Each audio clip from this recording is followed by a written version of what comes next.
Yo, yo, yo. Um, Better know what you heard, man. This is He's the Rockets Red Alert, Unchained, Untapped, Unfiltered, and kind of uninformed. Um, Look, we're gonna get into the pregame show and all this, and all that. But I wanted to come on early so I could something I wanted to talk about. So obviously it's about the Kevin Durant, passing Michael Jordan. But so I'm sitting there and I'm thinking, I wonder how many Rocket fans like myself in that draft was watching that draft thinking, man, I wish we can get Kevin Durant, right?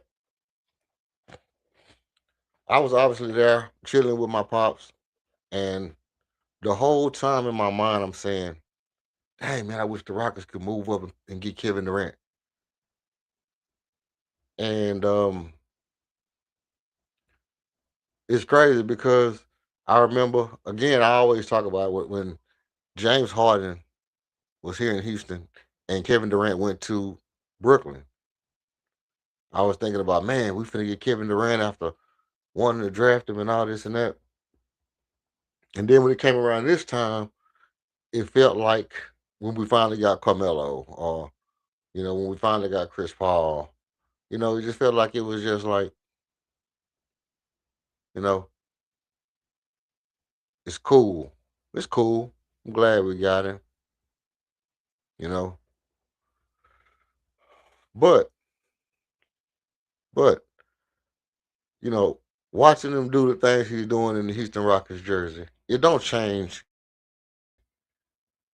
you know, our history, so to speak, as Rockets, Houston Rockets fans or whatever. It don't really change our history. Probably the could have beens, and if we'd have kept these guys or we'd have got this particular guy or whatever the case may be, it don't really change that. But it's like what it does do is it keeps alive a little bit of the magic of what we, you know, live through as Rockets fans. Growing up watching them with the Sleepy Floyd days, and you're watching them in the early Kenny Smith just coming over, you know, getting Vernon Maxwell. So you watch these certain things. Oh, man, we're gonna get Tracy McGrady, and then we get him. You know what I mean? And then he, had great games, and then backs and all this and that stuff. So it's this whole like line of being a Houston Rockets fan, and I could be wrong, but I think we end up getting Carl Landry the year that Kevin Durant came out.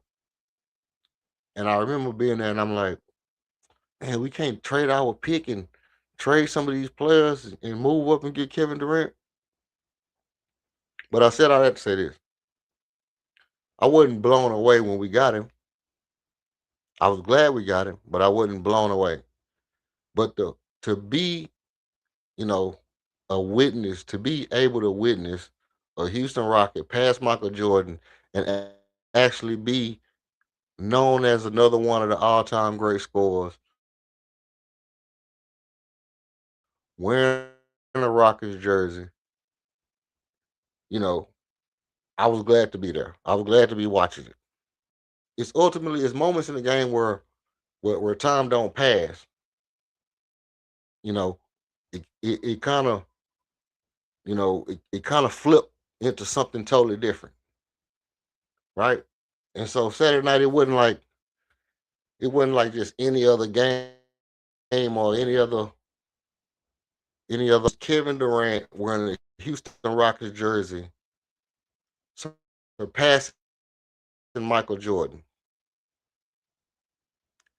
No disrespect to Michael Jordan. It's not like I'm saying Kevin Durant is better than Michael Jordan, none of that. But I'm saying because of being able to be a fan of the game and enjoy it, you kind of you kind of figure out certain things about the game. You know, greatness don't stay the same. The requisites for greatness don't stay the same. The people who want to be great, they don't stay the same. But basketball keep growing.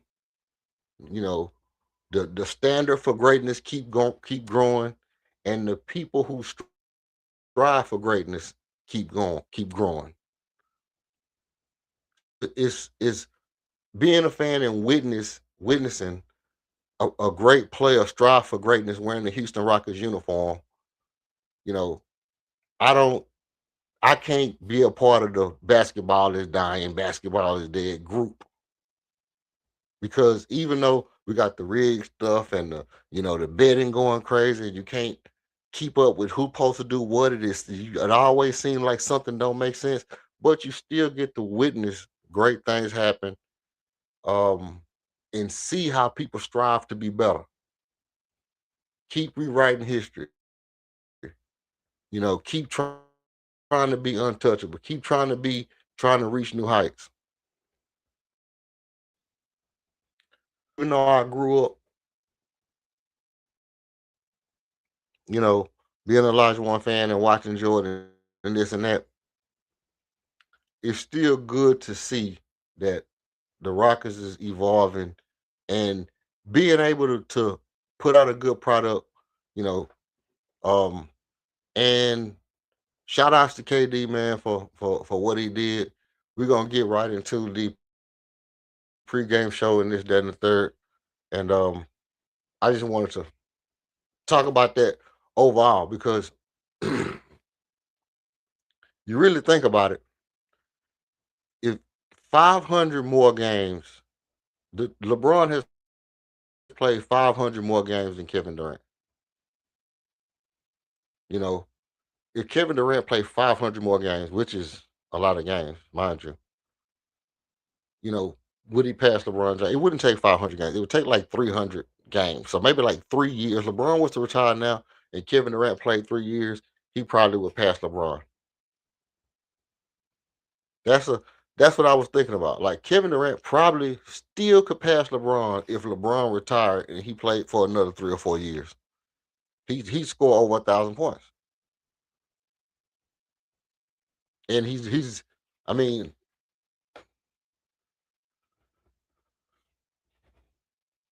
I don't know. 500 games is a lot of games, but anyway,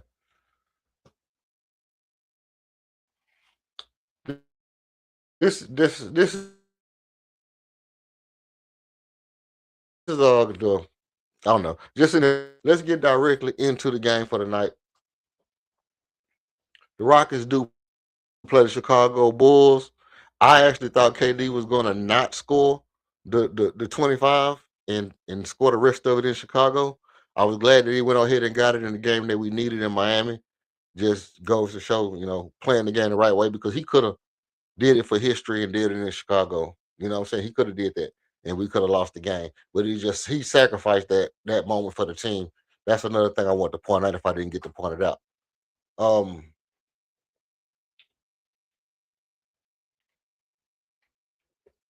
Tonight's game.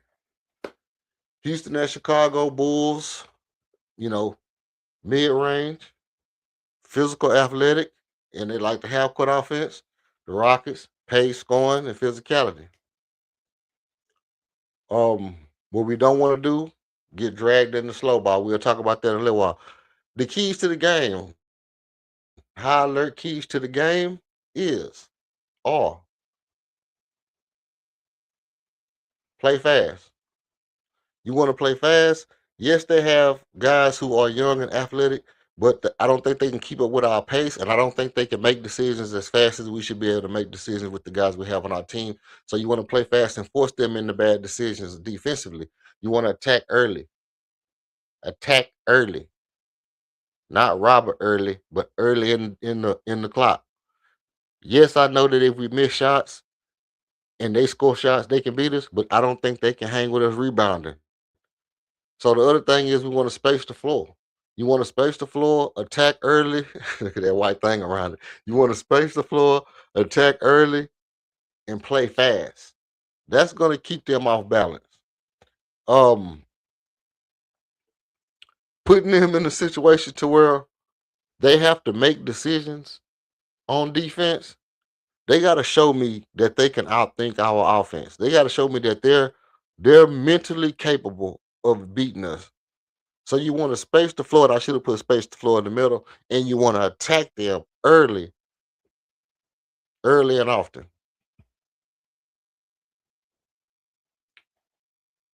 Now they are a young team, so they can't get busy if you let them. They do got guys, who will put it on your toupee if you let them. They'll put the ball right on top of your toupee. So you want to get there early, and defensively, you want to lock in.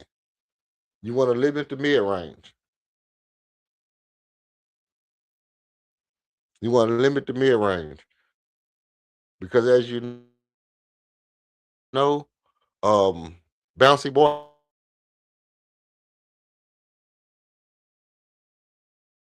they'll get in that mid range and they'll drop you off, or they'll get in the and mid range often. So you want to limit that.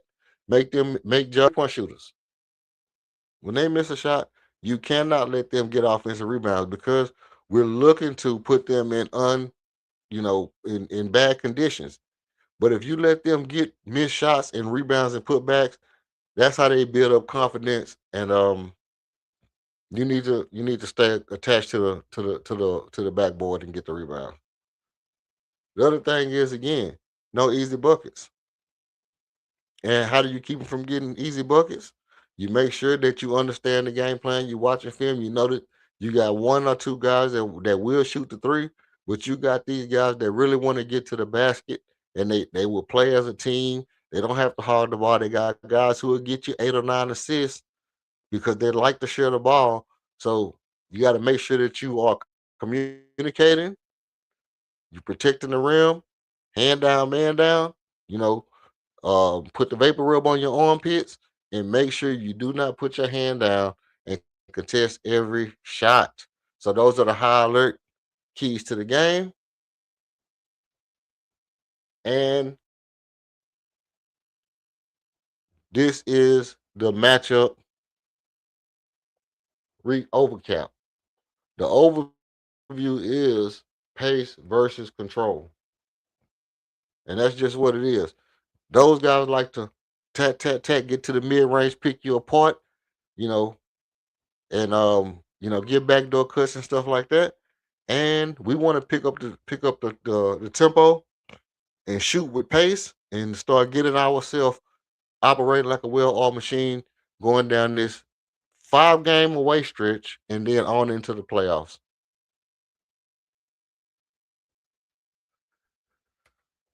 The X factor for tonight's game is Jabbar Smith Jr. And offensively, what Jabbar Smith has to do, Jabbar Smith has to be willing to put the ball on the floor tonight. He has to be willing to put the ball on the floor tonight and take advantage of guys who are lesser defenders. He should have a big night tonight offensively, maybe 20 points, 25 points. Maybe Jabbar has a big night tonight. Defensively, continue to try to be effective above, blocking shots and protecting the rim, getting above the rim when guys go to shoot, trying to put it on the backboard. He was aggressive the other night in Miami. He had a couple of goal tens, but we'll take those goal tens. The thing is, don't feel bad about the goal ten. You go to somebody's shit, you should talk shit to them just as if you blocked it. You know what I mean? You know what I mean? This is. I mean,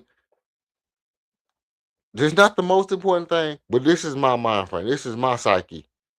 Even if I go to your shit, I'm not gonna act like I'm mad about it. I'm gonna talk shit to you like you bring the shit in here. I'm gonna be here again because now they thinking about, oh, he trying to go get everything.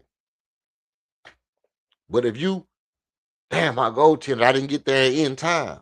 Now they saying, oh, I can beat him. Oh, I can beat him. But you have to put it out there like, yeah, I'm here. I'm here. You barely got that off. Then you better hurry up and get it to the backboard. Now you got them rushing the shot to the backboard.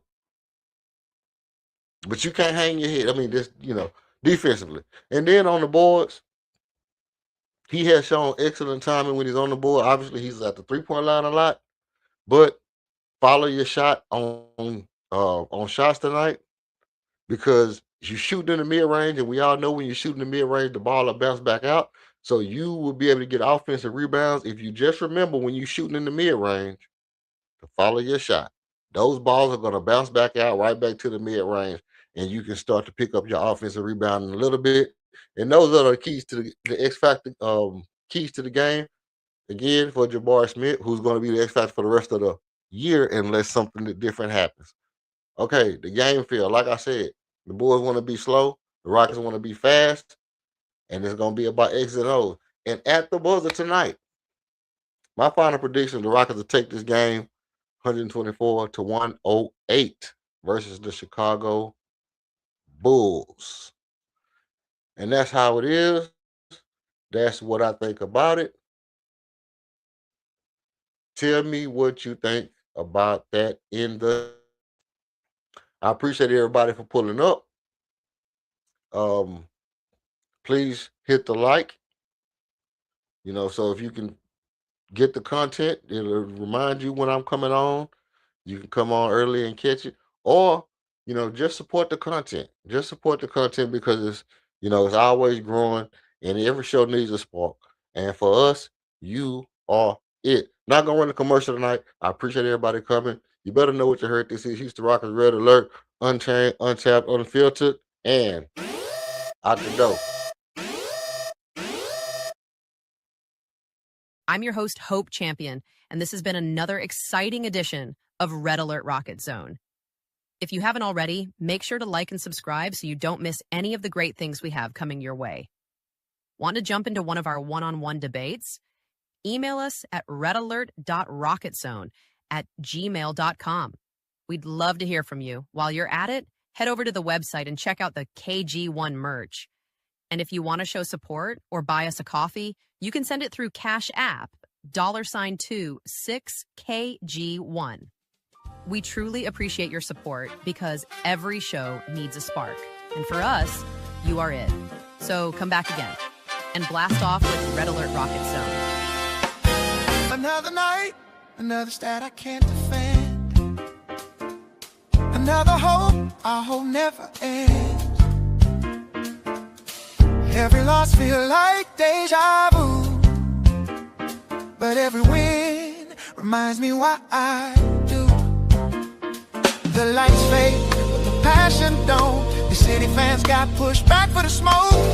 Even when the shots don't fall, I'm still here to talk that talk. You can't believe I'm still tuned to this tone, still taking off in the rocket zone. All the heat, all the pride, you know what we own.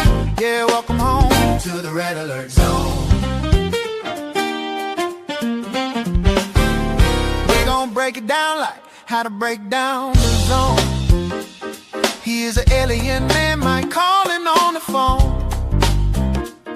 Every fan's a debater at heart. Every stance to take is part of the art. Oh, they say the data never lies, but numbers can't feel what's on the heart inside. So we clutch city till we die, even if we hold their feet to the fire. Tuned to this tone, taking off in the rocket zone. All the hate, all the pride, you know what we are. Yeah, welcome home to the Red Alert Zone. No alien man, he is an alien man. He's an alien, that's a man, and he is a Rockies fan. Oh, alien man, calling to talk about the Rockies. Oh, alien man, he's an alien man. Oh man, he's just an alien.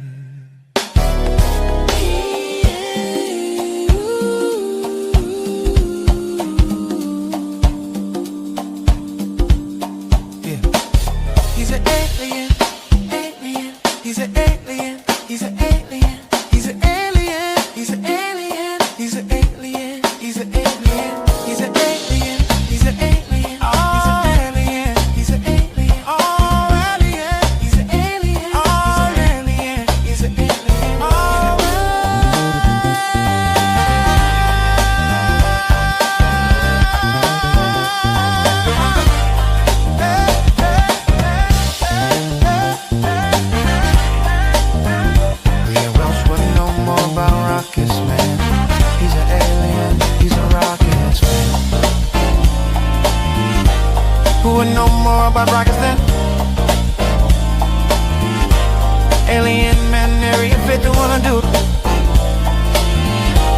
He's an alien. To the red alert zone.